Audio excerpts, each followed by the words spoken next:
Bom dia! Hoje nós iremos falar sobre o aborto. Apontaremos argumentos religiosos, jurídicos e éticos acerca do tema.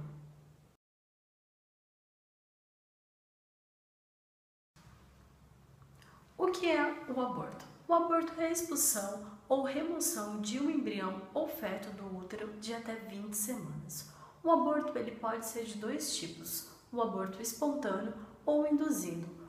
O aborto espontâneo pode ocorrer de consequências por problemas ocasionados pelo próprio feto ou ainda por problemas relacionados à saúde da gestante. O aborto induzido ocorre por opção ao encerramento da gravidez. Por ele ser ilegal aqui no Brasil, esse tipo de aborto faz com que mulheres buscam clínicas clandestinas, ao qual, infelizmente, muitas mulheres morrem após o procedimento. O Brasil é o recordista em abortos clandestinos. Cerca de 17% das mulheres brasileiras entre 18 e 24 anos optam por fazer esse procedimento em clínicas clandestinas. O primeiro país do mundo a legalizar o aborto foi a União Soviética, em 1920. A lei soviética garantia que os abortos seriam gratuitos e sem qualquer restrições para mulheres que estivessem em seu primeiro trimestre de gravidez.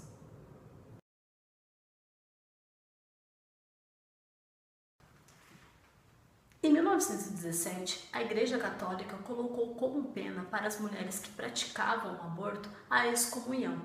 Ficou determinado que o direito à vida do feto deve ser igual ao direito à vida da mulher. Em 1976, o Papa Paulo VI declarou que o feto tem pleno direito à vida desde o momento de sua concepção. Declarou também que a mulher não tem direito de abortá-lo, mesmo se for para salvar sua própria vida. Até hoje, o ponto de vista é o mesmo sobre o aborto. O feto se diz nitidamente ser humano, por isso é errado matá-lo.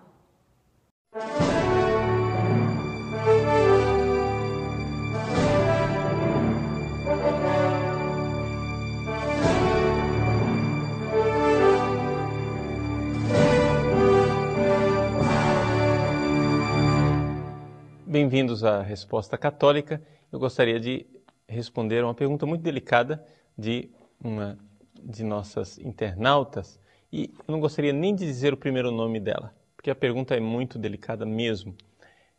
Ela diz assim: Padre, eu hoje sou católica, convertida, praticante, realmente estou engajada na igreja, mas no passado, quando eu estava no início do casamento, era meio descabeçadinha, não sabia o rumo das coisas e eu acho que eu pratiquei um aborto. Veja, ela nem sabe se ela praticou um aborto de verdade. O fato é que ela teve uma situação em que a menstruação atrasou, ela ficou exasperada, com medo de que fosse uma gravidez e tomou um remédio abortivo. Então ela carrega na consciência essa realidade de que possivelmente deve ter cometido um aborto. Acontece que ela se confessou desse pecado, participa da igreja, hoje está engajada, feliz, contente, só que um padre, numa palestra na paróquia dela, chegou e disse que quem pratica o aborto está excomungado. E que para se tirar essa excomunhão, somente o bispo, ou então um padre que tenha recebido uma permissão especial do bispo. E agora, Padre Paulo, o que é que eu devo fazer? Bom, minha filha, veja, aqui são algumas coisas que a gente precisa esclarecer. Eu acho que esclarecendo você, eu vou esclarecer também muita confusão que surgiu na internet, até mesmo por conta do debate e da polêmica do aborto, né, no ano passado, principalmente por época das eleições. Em que consiste essa questão de excomunhão por causa do aborto? Bom, vocês sabem que a igreja possui um código de direito canônico. Esse código de direito canônico tem uma secção, uma parte, que é o direito penal. Ou seja, fala das punições. E que punições que a igreja tem para dar? Não são punições espirituais, não são evidentemente punições físicas. A igreja não põe ninguém na cadeia. Pois bem, a igreja tem uma punição espiritual automática, chamada excomunhão, para o caso do aborto. É uma excomunhão automática, que é reservada ao bispo. Primeira coisa, por que a igreja colocou essa excomunhão automática? Por uma razão muito simples. Porque existem muitos países que não punem o aborto como crime. Então, a Igreja, querendo dar o exemplo, colocou a sua máxima pena, que é a excomunhão, para a questão do aborto, para que os legisladores nesses vários países entendam: o aborto precisa ser punido.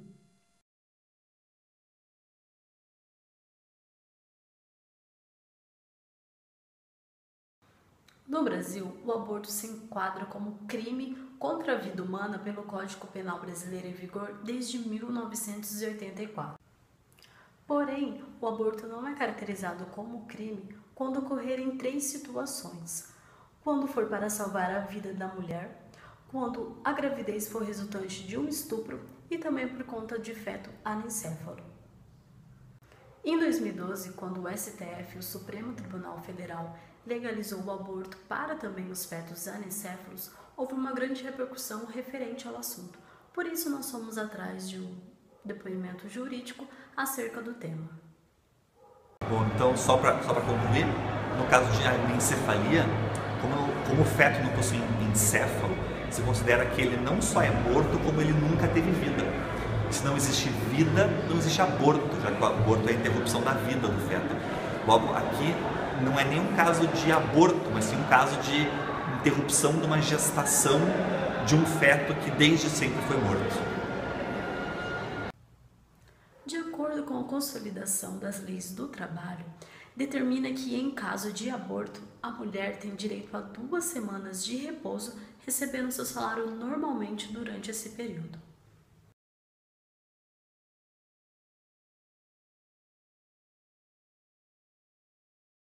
A bioética surge em meados dos anos 60, depois de pacientes começarem a se queixar da falta de informações sobre procedimentos agressivos da medicina a quem eram submetidos.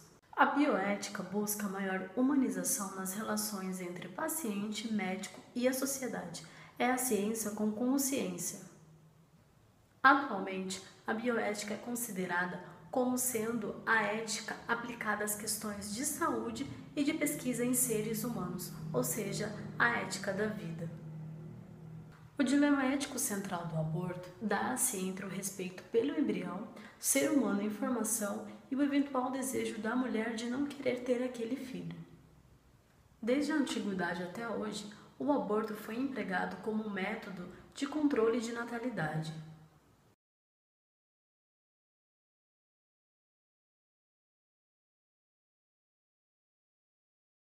Eu não tenho mais idade para me surpreender com a estupidez humana. Mas eu confesso que fiquei revoltado com a atitude desse médico que atendeu uma menina em processo de abortamento e chamou a polícia. Qual a função da medicina? A função da medicina é aliviar o sofrimento humano. O que fez esse médico? Recebeu a menina que fez um abortamento sem assistência médica nenhuma, fez por conta própria. Numa situação complicada. Ele atendeu, ouviu a história, calçou a luva, fez um toque, examinou o útero, os anexos, tomou a conduta adequada. Terminou, ele passou a mão no telefone e chamou a polícia.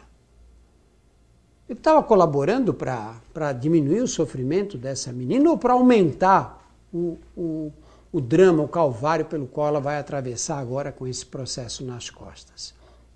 A situação do aborto no Brasil é uma hipocrisia generalizada, porque a verdade é que nós vivemos uma situação em que o aborto é livre para aquelas que têm dinheiro para pagar. Quem tem dinheiro procura um médico, um hospital, vai fazer um abortamento com uma segurança razoável, com médicos experientes, desde que bem remunerados. As que não têm dinheiro é que ficam totalmente perdidas. E aí cai na mão das curiosas, da amiga ou de alguém que conhece alguém, e essas acabam correndo risco. É a 5ª causa de mortalidade materna no Brasil. São os abortamentos complicados. Existe um estudo feito pela Universidade de Brasília, que é referência da Organização Mundial da Saúde, mostrando que acima dos 40 anos de idade, 20% das brasileiras fizeram aborto.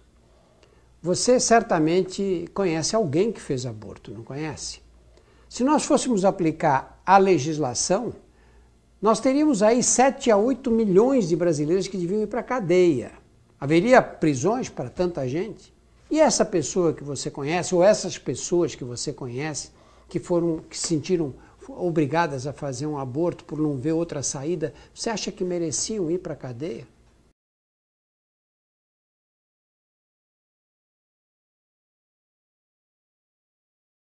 Acerca da filosofia, há duas posições opostas na discussão sobre o aborto. De um lado, a pró-vida, defendendo o direito moral do feto. Do outro, a pró-escolha, ou liberal, entende que a mulher tem um direito moral sobre o seu próprio corpo, conquistando uma autonomia da mulher. De acordo com a filosofia, uma forma de solucionar o problema é apelar para a doutrina de Aristóteles, da potência e do ato. Para ele, existe um ser em ato e um ser em potência.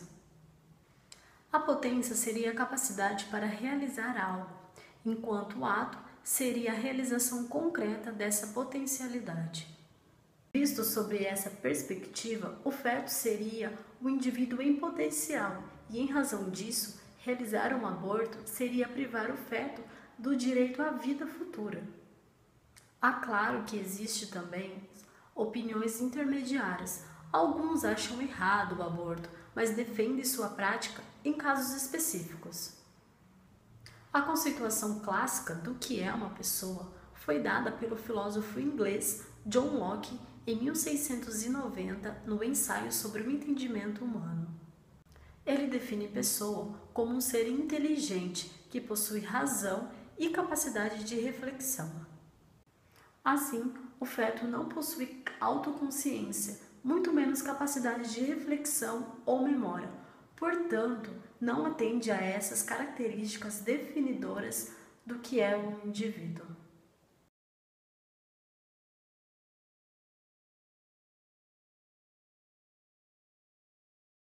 Do ponto de vista utilitarista, a ética dos prazeres, o bem-estar da pessoa e não seus direitos é que seria levado em conta na decisão.